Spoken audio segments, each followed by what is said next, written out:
I've been a bricklayer since 1987, and when it came to leaving school, it was get the train to Preston every day to go and do what's it called, BTEC in engineering, or go down the road to the local YTS, which is the youth training scheme back then, and get paid £26 a week to go and learn a trade.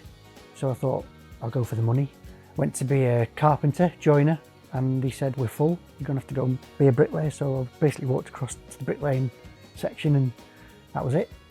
And then in 2015, you left school? Yeah, 2015 I left school, and obviously I didn't know what I wanted to do to begin with, because I did ask Dad to be a bricklayer and he said no.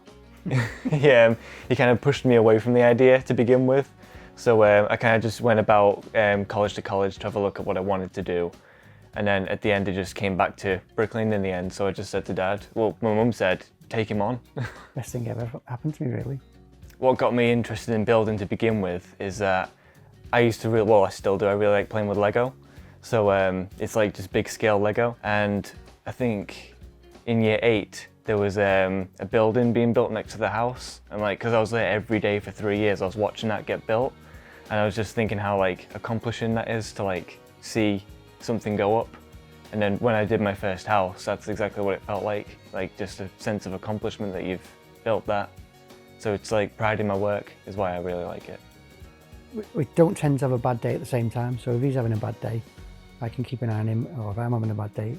And it's funny, if you see some of the videos, like there's a bit of a time lapse in it, and people comment this spot, they'll see us come over and give each other a hug on the scaffold. And it's blink and you miss it, but a lot of people spot it, don't they? Yeah. If it's been a bad day, I just want to just park it and forget about it and move on to the next one. And like, if the day is going bad, I just say to Alex, well, we're here, it's going bad, we're having problems, but the fact of the matter is we've got to leave this job today, it's got to be right. So we've just got to get over all the problems and make sure it's right. It's got to be done, so we just need to get it done. Your poor mum takes it all to heart, doesn't she? Yeah. If we have a bad day, she has a bad day for us as well. So she's always like... She's our backbone, really. She is, yeah. It's like she's always there to support us, and then like mum and sister, Yeah. wife and daughter, they're always... Yeah, we've got the family group chat as well, haven't we? So Yeah. we generally get a picture of my granddaughter sent to us to cheer us up. That's my sister's little way of helping. She'll just send us little pictures of my niece. Videos. Yeah. One specific trait that he has is he likes to fill the buckets up with water, but he leaves them. So like I'll be working away and I can just hear flooding because he's just left the buckets. So I have to run over and turn the buckets off and like half empty them so they don't flood everywhere. Other than that though, you're quite well behaved. It's just, I have to run after him sometimes. That's my only complaint. And Alex, because my hip's a bit dodgy at the moment, I have real trouble bending down, so I drop anything, poor Alex has to go and pick everything up, don't you? You must be sick of that. I've become more of a labourer in these last few months, yeah. My role was the apprentice, the brew maker, and then I guess we're more or less like partners. We just do the work day, work day in, day out. Usually in the winter when it's raining and frosty, I'd want to do something else, because it can be, if the weather's against you, it can be the worst job in the world. But no, I think once you've done your apprenticeship and you've got your trade, then they always say once you've got a trade, you'll never be out of work. You were a good BMXer though, before. Oh, that was long before that. That was when I was 15. That. Yeah. Yeah, till I broke my arm in a cast. Yeah, and that was the end of that.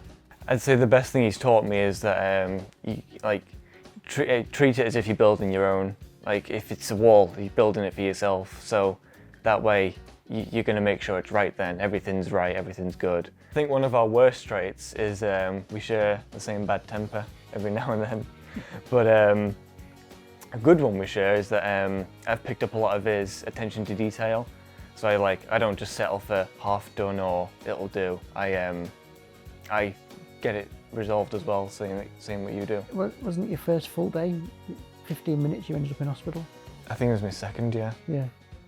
He was using a big sledgehammer, thinking he was Thor, swinging it around, but the head of the hammer's there and he had his hand right at the top, and he just sort of glanced past the brick and it was that sharp, it just went straight through your finger, didn't it? And he was okay until he looked at it, and then he just went white and pretty much collapsed. Yeah, I think we have a lot of good banter because we're in the same household, aren't we? Yeah. And he does little innocent pranks on me every now and then. Oh yeah. He thinks he's hilarious. The best one I ever did was end of the day, jumped in the van, and ready to go. And obviously off we go. But I put it in reverse, so he was all set for driving off. But because I put it in reverse, he went forward, didn't you? We weren't expecting that. No. It sounds really stupid, but it's so funny at the time. One of my friends in the States occasionally works with his dad, and no one else really mentions it. And obviously my girlfriend knows more about it because she's worked with us a little bit, and she's really proud of it. And I think she's done work with her dad as well. So I think with the people I know, it seems to be quite common. A lot of the lads who work with are the same, aren't they? Like Robbie and Robbie are father and son. Yeah. Jeff and Carl, father and son. Andy and Sam, plasterers, fitters, joiners. And there's other people as well. Yeah. And we get a lot of comments on the YouTube saying how much they like seeing the father and son working together. And a lot of them say, it's 50-50 really. I couldn't work with my dad, or I couldn't work with my son, or I wish I could have worked with my dad, and I wish I could have worked with my son.